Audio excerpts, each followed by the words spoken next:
Before superheroes ruled the box office, before billion-dollar CGI universes filled every theater screen, there was The Mummy, 1999, an adventure that somehow captured everything we loved about going to the movies. It was scary, funny, and even romantic, a perfect blend that felt like it came straight out of Hollywood's golden age. But according to Brendan Fraser, the man who was Rick O'Connell, we've all been missing something. Something that's been hidden in plain sight for 25 years. Because The Mummy, he says, wasn't just a monster movie, it was a love story, disguised as one. That revelation changed everything fans thought they knew about the film. Once Fraser said it out loud, audiences who had grown up with The Mummy suddenly looked back and realized maybe it wasn't the sandstorms, the undead priests, or the screaming scarabs that made it timeless. Maybe it was the heart beating quietly underneath it all. And once you hear what Fraser revealed, you'll never look at The Mummy or at Rick O'Connell the same way again. When Brendan Fraser looks back on The Mummy today, he doesn't talk about the CGI, the explosions, or even the treasure-hunting adventure that turned it into a worldwide phenomenon. No, what he remembers is something much deeper, something most fans completely missed. He says, The Mummy wasn't really a monster movie at all. It was a love story, wearing the mask of a monster film. It might sound strange at first, especially if you remember the chaos, the sandstorms swallowing entire cities, undead priests rising from the grave, or those horrifying scarabs crawling under people's skin. But Fraser insists the real power of the movie wasn't in its spectacle. It was in its soul. It was about connection, humor, and how love can survive even in the unlikeliest places, between a rugged adventurer, a curious librarian, and even a cursed soul who would destroy the world for the one he lost. Fraser shared this revelation years later during a panel when someone asked him what made The Mummy endure across generations. He paused, smiled softly, and said something that silenced the room. It's not really about the curse or the monster, he said. It's about people falling in love with each other and with adventure itself. That one sentence reframed everything. Suddenly, decades later, longtime fans were watching it again with fresh eyes. And it made perfect sense. Yes, the film was packed with thrilling chases, ancient curses, and pulpy fun. But what truly held it together, what made audiences keep coming back, was the warmth between Rick O'Connell, Evelyn Carnahan, and even Imhotep, the tragic villain driven by nothing more than eternal heartbreak. At its core, The Mummy was always about love, obsessive love, rediscovered love, forbidden love, wrapped in the dust and mystery of Egypt. And Fraser admitted that this was what pulled him toward the script in the first place. He'd started reading it expecting a loud, traditional action flick. But as he read further, he discovered humor, tenderness, and a sense of wonder reminiscent of the old Hollywood adventure classics he grew up watching. The African Queen, Raiders of the Lost Ark, the kind of films that made audiences feel something. It had this beating heart beneath all the dust, Fraser once said. That's what made it special. And that's why The Mummy never fit neatly into one genre. It wasn't quite horror, it wasn't pure comedy, and it wasn't just romance. It was all three, perfectly balanced, stitched together by heart and humanity. Director Stephen Sommers understood that from day one. He famously told his cast, "We're making an adventure movie with the scary bits, not a scary movie with adventure." And that, more than anything, is what gave The Mummy its lasting charm. Brendan Fraser's performance in The Mummy stood apart from the action heroes of the late 90s. He wasn't a stoic, untouchable savior in a leather jacket.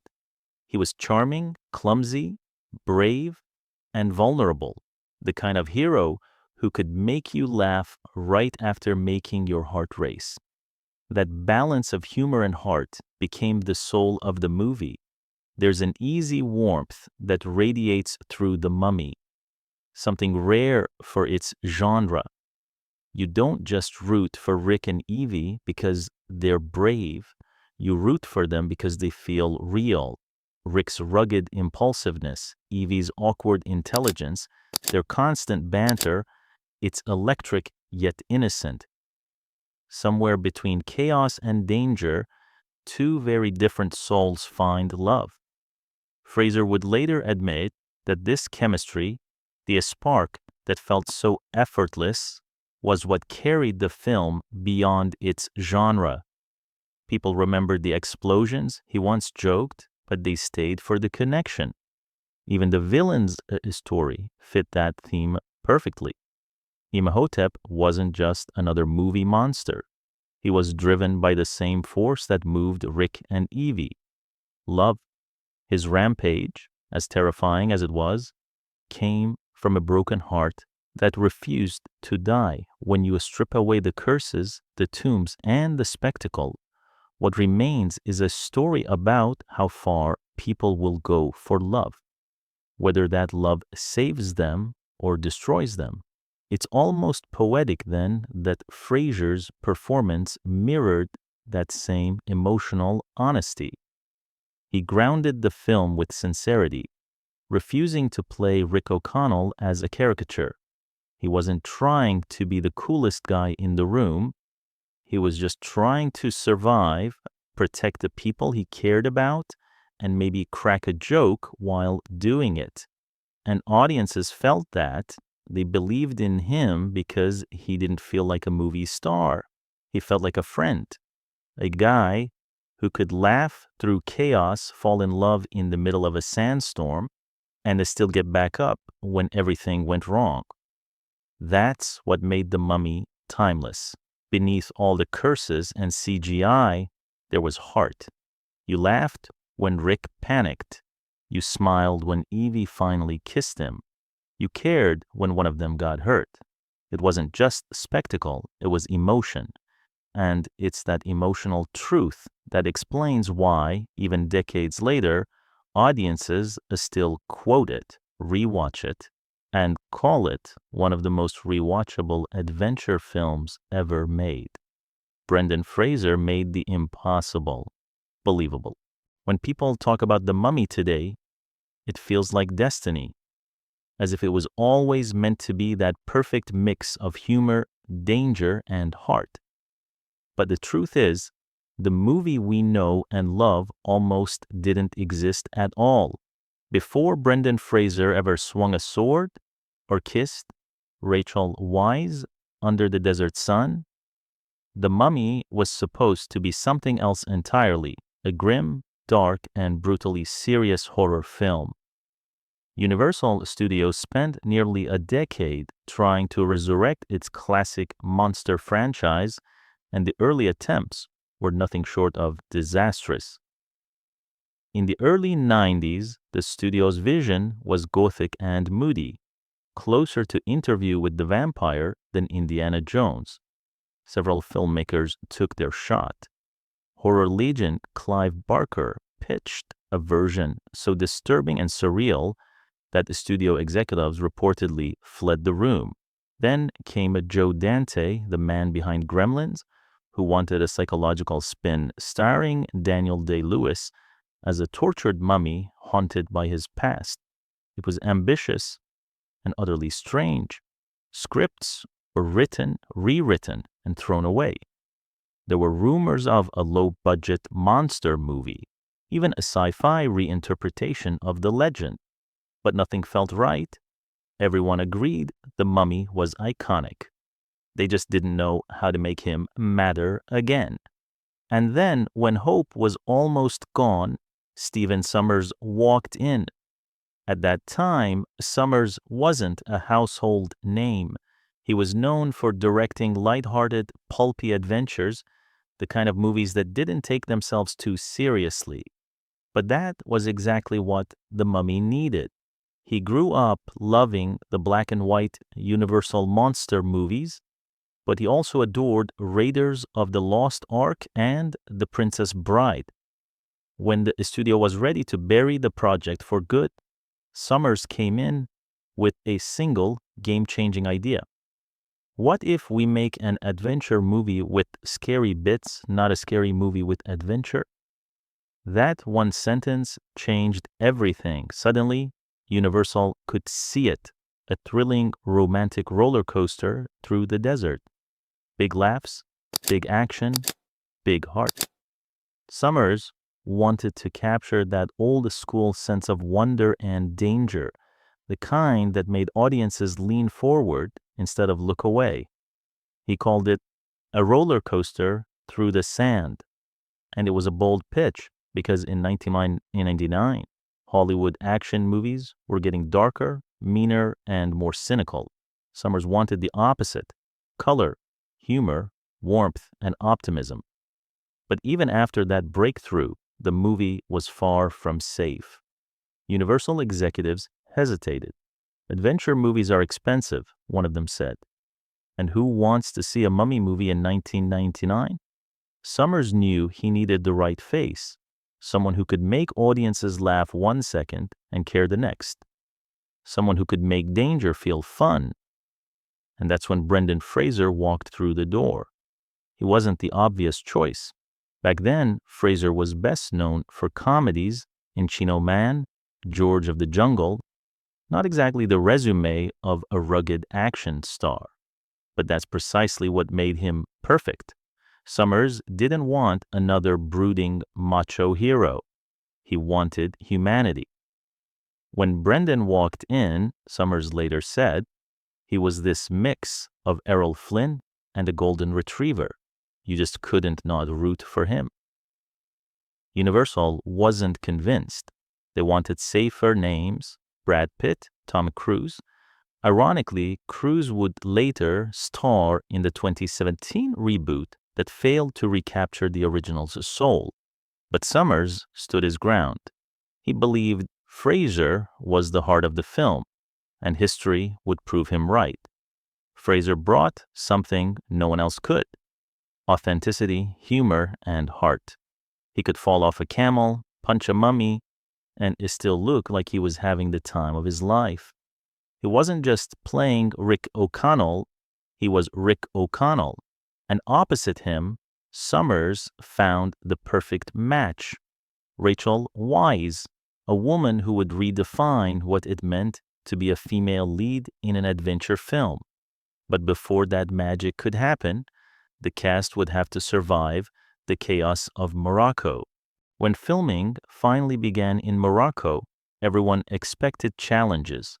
But no one, not even Brendan Fraser, could have predicted how close it would come to breaking them.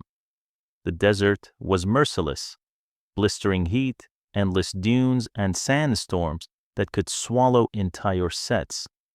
The crew quickly nicknamed the shoot Summer Camp from Hell. Yet out of that chaos, something beautiful was born: the camaraderie that gave the mummy its pulse. Fraser, true to his reputation, refused to hold back. He threw himself, quite literally, into every stunt: gunfights, explosions, collapsing temples.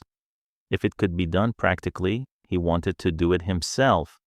And sometimes that dedication nearly cost him his life. One moment in particular became infamous. If you've seen the movie, you remember it. Rick O'Connell hanging by the neck before a cheering crowd. It's a terrifying scene, partly because it was real. Fraser insisted on performing the stunt himself, trusting the safety rig to do its job. But during one take, the tension in the rope tightened too much. The next thing he knew, everything went black. I guess I took method acting a little too far, he joked years later. But the truth was far more serious. He had actually blacked out on set. When he woke up, the crew was in a panic, rushing to loosen the rope. He got up, laughed it off, and finished the scene. That moment said everything about him: fearless, humble, and utterly dedicated. But that wasn't the only close call. The desert was full of surprises: live scorpions, angry camels, real snakes, and temperatures so high that sunscreen became part of the costume. Rachel Weisz once found a scorpion crawling inside her trailer. Fraser nearly got bitten by a camel that, according to him, just didn't like my face. Even the fake scarabs weren't always fake. The crew used live beetles for close-up shots to make the horror more convincing. Under those conditions, most productions would have collapsed, but not this one. Fraser's boundless energy kept everyone's spirits alive. Between takes, he cracked jokes, made funny faces at the camera crew, or started mock sword fights just to keep morale high. You can't fake that kind of camaraderie, he later said. We were all exhausted, dirty, and laughing through it. That's probably why it worked. The energy you see on screen, that reckless, chaotic, joyful spirit, wasn't acting. It was real. Fraser didn't just play an adventurer, he lived it. In one scene, he dives across a room to save Evie as the mummy attacks. The impact you hear? That's not a sound effect.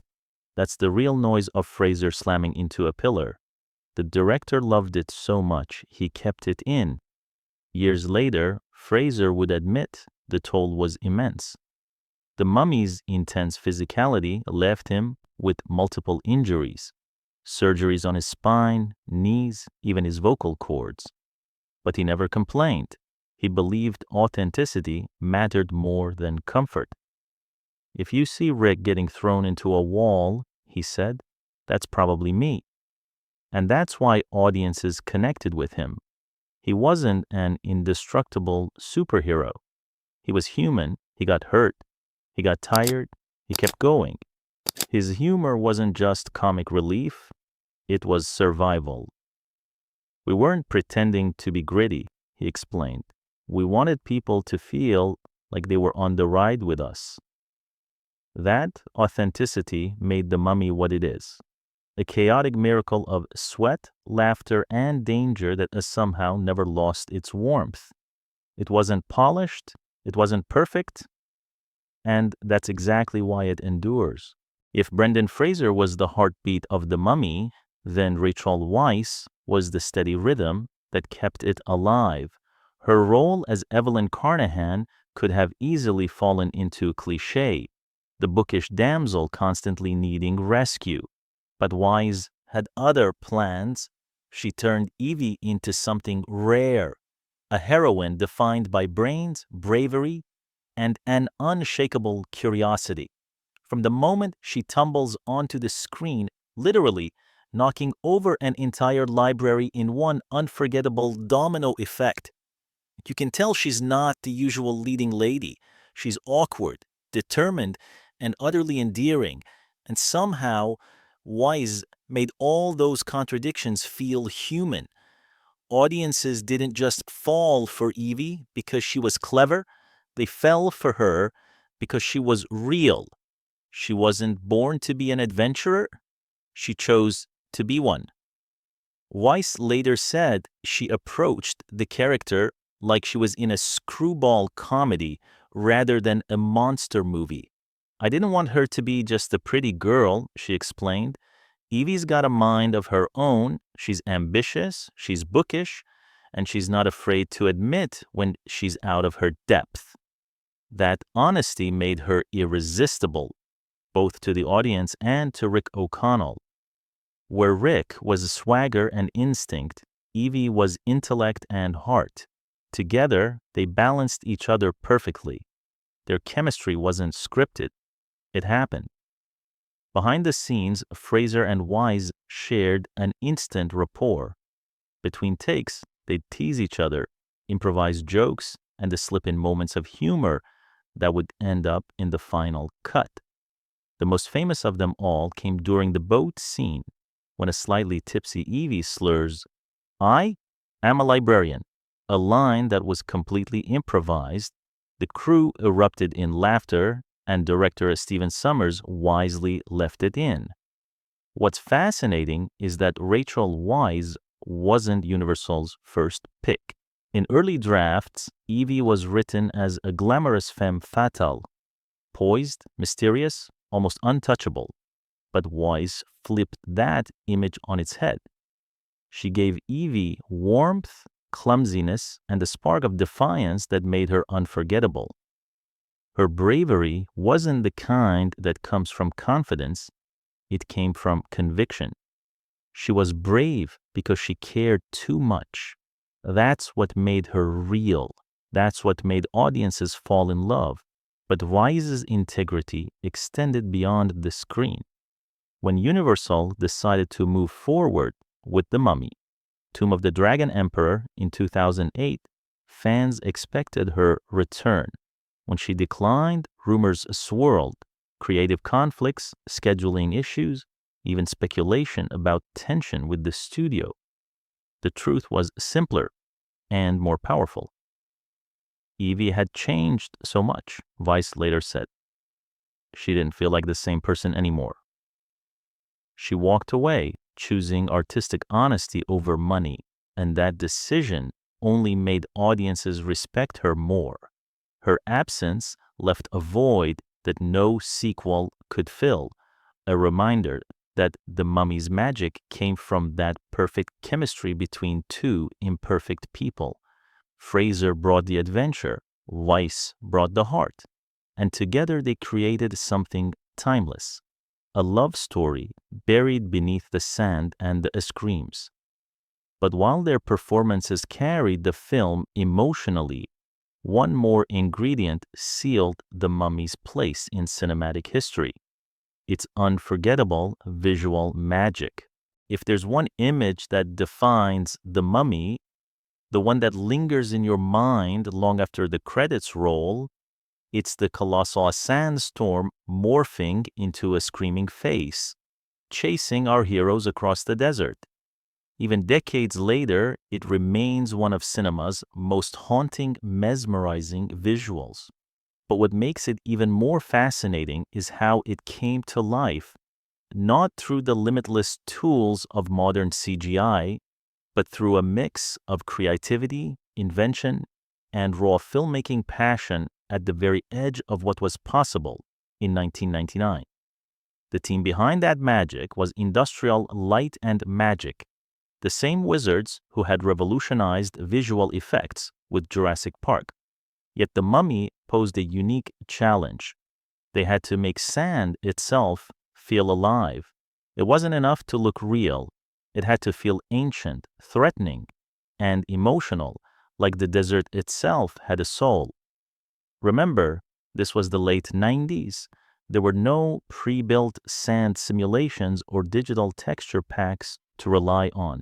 Every swirl, every grain of dust was hand-animated and layered frame by frame. ILM blended real desert footage with complex particle simulations, using fluid dynamics to mimic the eerie, flowing behavior of sand in motion. The result? A living wall of death that looked both terrifying and strangely beautiful. And while ILM was crafting digital perfection, Brendan Fraser was acting against nothing. On set, there was no sandstorm, no mummy face, just a few crew members holding tennis balls on sticks, marking the direction where the monster would be added later. Fraser had to imagine it all, the roar, the wind, the fear, and sell it like his life depended on it. There was nothing there, he laughed years later. You just had to picture this wall of death coming at you and pray the audience would believe it. He was right to trust his instincts. The terror on his face wasn't overdone. It was believable, grounded, and human. That sincerity, combined with ILM's groundbreaking work, made the illusion unforgettable. What's even more surprising is that while The Mummy looked like a CGI-heavy blockbuster, most of it was real.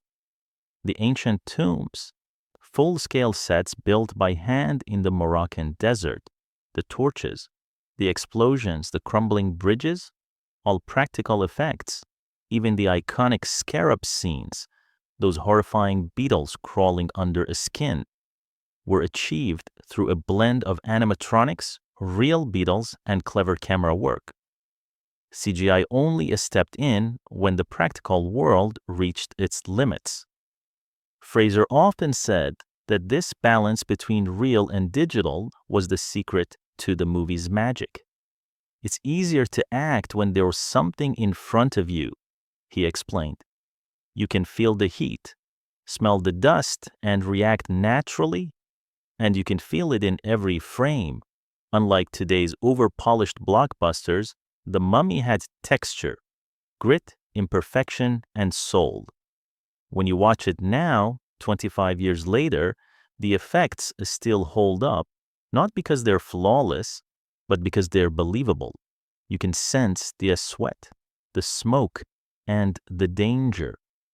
The dust got in your mouth, Fraser recalled fondly. The fire was real. You felt like you were in an adventure, not just pretending to be. That's the difference between the spectacle and cinema.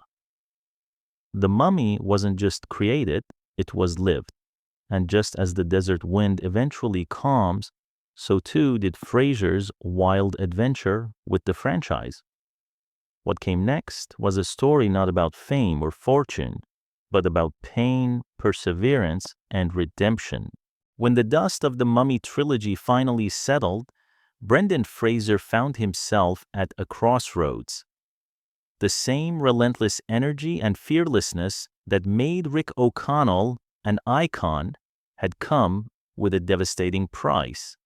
Years of high-impact stunts, long shoots, and physical punishment left his body battered and scarred. Behind the charming smile, Fraser was living in quiet pain. Multiple surgeries on his spine, knees, and even his vocal cords followed. Hollywood, always hungry for the next young face, moved on. And just like that, the man who had once swung through ancient tombs and the stolen hearts seemed to vanish from the screen. For a time, he disappeared into silence, not out of defeat, but out of necessity. He needed to heal, to breathe, to remember who he was without the cameras. And as the world moved forward, something unexpected began to happen. Fans didn't forget him. They remembered the laughter, the kindness, the sincerity. They remembered the hero who didn't need to be perfect to be loved. Online, small communities began to share clips, memes, and tributes, little sparks of affection that slowly grew into something much bigger. It became known as the Renaissance, a movement of fans demanding that Hollywood remember the man who had given so much of himself for their joy. And then the moment came. In 2022, Brendan Fraser returned, not swinging a sword this time, but bearing his soul. In Darren Aronofsky's The Whale, he played a man drowning in guilt and grief, searching for redemption. Gone were the stunts, the explosions, the sandstorms. What remained was pure humanity. When he won the Academy Award for that role in 2023, it felt less like a victory and more like a collective exhale, as if the world was finally saying, "We see you. We remember." Fraser's acceptance speech wasn't triumphant. It was humble, emotional, and deeply sincere. You could see the same vulnerability that once made audiences fall in love with Rick O'Connell. Only this time, it wasn't fiction. Looking back now, Fraser speaks about The Mummy with affection. Not nostalgia, but gratitude. He calls it a story about connection. about courage, humor, and love in impossible circumstances. It wasn't about the monster, he said softly once. It was about people falling in love, with adventure, and with each other. That sentiment echoes through his entire career, because Brendan Fraser wasn't just acting, he was living proof of what his movies stood for: resilience, kindness, and heart. Like the mummy itself, his story reminds us that real heroes aren't invincible. They get hurt, they stumble, but they keep going. And that's why, decades later, audiences still cheer for him. Not because he fought mummies or survived sandstorms, but because he fought through life and came out the other side with grace. Some legends don't fade. They rise again, a stronger, gentler, and truer than before. Beneath the dust and chaos, there was always a heart, beating quietly, waiting to be rediscovered. That's the secret most fans never figured out until Brendan Fraser revealed it. Brendan Fraser's story isn't just about one movie, it's about what happens when courage meets kindness, when an actor gives everything he has, not for fame, but for heart. The Mummy endures because it wasn't built on a spectacle alone, it was built on connection between two people, between a cast and their audience, between a story and the very idea of adventure itself. It was never about the curse, it was about the laughter echoing in the desert, the spark of love between Rick and Evie, and the simple, timeless joy of watching ordinary people do extraordinary things. Brendan Fraser showed us that real heroes aren't invincible, they're vulnerable, compassionate, and brave enough to keep going when the world turns cold. That's why even now, when audiences rewatch The Mummy, it still feels warm, familiar, like an old friend waiting in the flickering light of a projector. Because some films don't just entertain us, they stay with us. And in that dusty corner of Hollywood history, beneath the laughter, the chaos, and the mummies, there's a story about a man who refused to give up and a movie that refused to die. Brendan Fraser reminded us of something we all tend to forget, that even the wildest adventures can hide a heartbeat, if you know where to listen. If stories like this still move you, if you believe some legends are worth remembering, then hit subscribe and to stay with us as we uncover the forgotten magic, the hidden heartbreaks, and the untold stories that shaped Hollywood's golden age. Because here, every legend, no matter how lost, finds its way home again.